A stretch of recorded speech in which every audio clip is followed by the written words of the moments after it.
আচ্ছা doctor, দীনেশের actually হয়েছিলটা কি? আসলে দীনেশকে একটা খুবই মারাত্মক স্লো পয়জন দেওয়া হয়, যে স্লো পয়জনটা দিলে মানুষের হার্ট বন্ধ হয়ে যায়, হার্ট কাজ করা বন্ধ করে দেয় আর মানুষের শ্বাসকষ্ট হয়। আর আপনারা যদি আর 5 মিনিটও লেট করতেন তাহলে দীনেশকে আর বাঁচানো সম্ভব হতো না। I C. আচ্ছা ডক্টর, এই মানে স্লো পয়জনটা দেহে, বডিতে কাজ করতে কতক্ষণ সময় নেয়, মানে কতক্ষণ সময় লাগে কাজ করতে?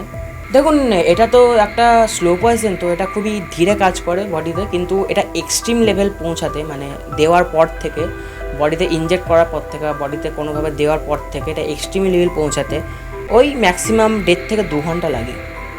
আর তারপর যদি 15-20 মিনিটের মধ্যে সেই রোগীকে ডক্টরের কাছে বা কোনো হাসপাতালে না নিয়ে যাওয়া হয় তাহলে তার বাঁচাটা নেক্সট টু ইম্পসিবল।